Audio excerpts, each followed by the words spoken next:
یہ اس وقت ملک کے ہزاروں علماء کے استاد ہیں جنہوں نے خطاب سکھایا ہے۔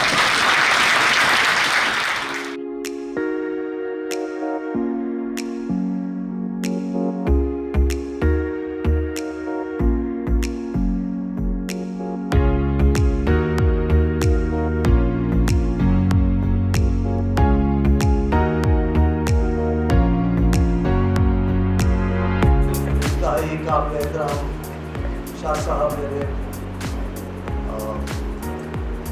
لا کالج کے پرنسپل، میرے مہربان، میرے محسن، اور میرے تحریک منہاج القرآن کے میرے محترم و مکرم میزبان صاحبوں، حاضرین محفل، میرے دوستوں، السلام علیکم۔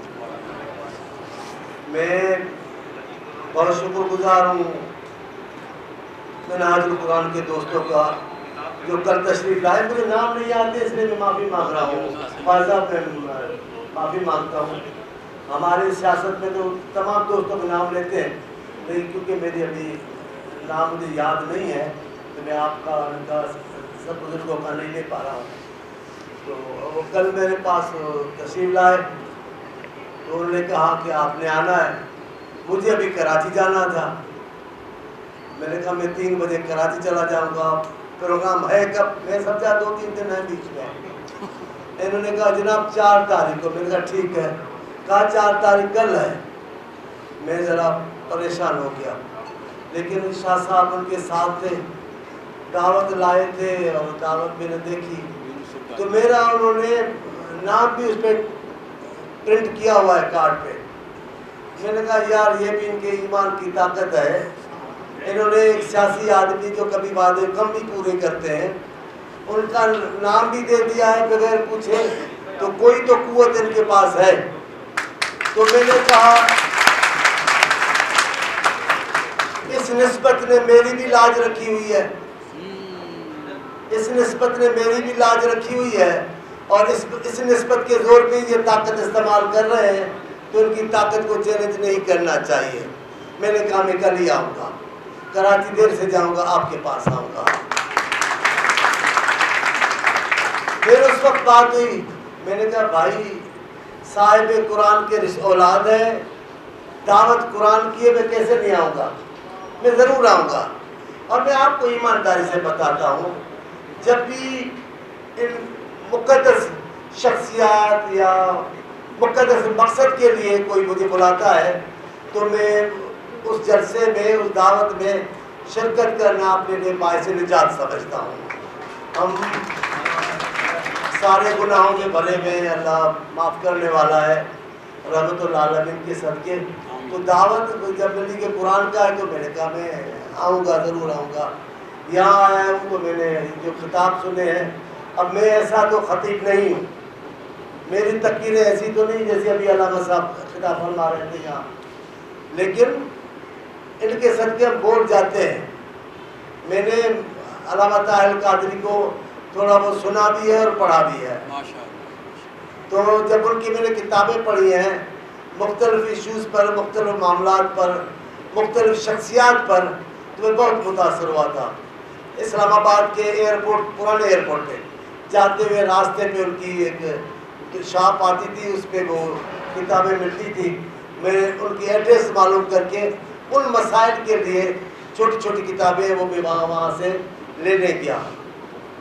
لیکن اس سے بھی کئی سال پہلے سائیں مرحوم قمر زمان شاہ نوید قمر کے والد صاحب وہ سیرت نبی کے جلسے بہت کراتے تھے نا، تو ایک سال ایک عالم آئے اور نوجوان تھے، وہ عالم آئے تو لطیف آباد کے اس گھر کے ارد گرد کے سب راستے بند ہو گئے، اتنے لوگ جمع ہو گئے کہ کوئی راستہ قمر زمان شاہ صاحب گھر کا آزاد نہیں تھا، ٹریفک بند ہو گئی۔ تو پھر ہم نے معلومات کی تو بھائی کون آئے؟ کہا ایک نوجوان عالم آئے طاہر القادری، وہ بول رہے ہیں، کیا بولتے ہیں لوگ ان پر ہجوم، جو در جو ان کو سننے آتے ہیں، یہ ان کا زمانہ تھا۔ پھر بڑار صاحب، علامہ صاحب باہر ملک میں کام کر رہے تھے، پھر میں ابھی بھی ٹی وی پہ ان کو کبھی کبھار ان کے لیکچر آتے ہیں، کبھی کبھار وہ بیٹھ کے باتیں کرتے ہیں لوگوں سے، تو میں سنتا ہوں۔ اچھی بات ہے، علامہ صاحب فرقے وارث کے شکار ابھی نہیں ہوئے ہیں، یہ اچھی بات ہے علامہ صاحب ہے، خالص ریسرچ پر وہ بات کرتے ہیں، اپنی تحقیق پر بات کرتے ہیں، اس لیے مجھے اچھے لگتے ہیں، میں ان کو پڑھتا ہوں۔ ہر آدمی کا اپنا عقیدہ ہے، اور میں قرآن کریم کے متعلق زیادہ نہیں جانتا، صرف یہ جانتا ہوں کہ وہ اللہ کی نازل کردہ کتاب ہے، رسالت آپ صلی اللہ علیہ وسلم پر وہ اتری ہے، اور مسلمانوں پر واجب ہے کہ اس کو اللہ کے رسول کی کتاب سمجھ کر، پیغام سمجھ کے اس میں جتنا ہو سکے ممکن عمل درآمد کریں۔ اللہ آپ کو اجر دے، آپ بہت بڑا کام کر رہے ہیں، قرآن کریم کی تبلیغ کرنا، قرآن کریم کو پھیلانا، یہ بہت بڑا کام ہے۔ اور ہم نے یہ درست کہا ہے، میرے بزرگ نے کہا، ہم نے صرف قرآن کریم کو کپڑوں میں لپیٹ کے برکت کے لیے رکھ دینے کو قابل سمجھا ہے، یہ نہیں ہے۔ قرآن عمل کے لیے آیا تھا، قرآن انسانوں کو تبدیل کرنے کے لیے آیا تھا، قرآن ایک انقلاب برپا کرنے آیا، اور انقلاب برپا کیا۔ آپ دیکھیں تو صحیح، کتنے گمنام لوگ تھے وہ امیر المومنین بن گئے اسلام میں، کیسے کیسے لوگ تھے آپ دیکھیں، تصور تو کریں۔ حضرت بلال حبشی دیکھیں، ابھی میں چند روز پہلے دمشق سے آیا ہوں، ہم نے وہاں بھی سلام کیا، کیسے لوگ تھے، کیسی دنیا میں 1400 سال ہو گئے، آج بھی بلال حبشی کا نام بڑے عزت و احترام سے لیا جاتا ہے، اور ہم جب لیتے ہم اللہ کو واسطہ دیتے ہیں بلال حبشی کا، ہم رسول اکرم کو واسطہ دیتے اپنے انتہائی سادہ غریب جو بول بھی نہیں سکتے تھے کمال عربوں کی طرح، ان کا واسطہ دیتے ہیں کہ یا رسول اللہ آپ کو اپنے صاحب کا واسطہ ہو۔ ہمیں قرآن کا احترام کرنا ہے، ہمیں اللہ کے رسول صلی اللہ علیہ وسلم کا احترام کرنا ہے، ان کے دوستوں کا احترام کرنا ہے، ان کے اولاد کا احترام کرنا ہے جن کی محبت اجرت رسالت قرار دی گئی ہے۔ ہمیں فرقے وارث کا شکار نہیں ہونا چاہیے، اسلام کو فرقے وارث نے بہت نقصان دیا ہے، اب ہمیں فرقے وارث سے ذرا پرہیز کرنا چاہیے۔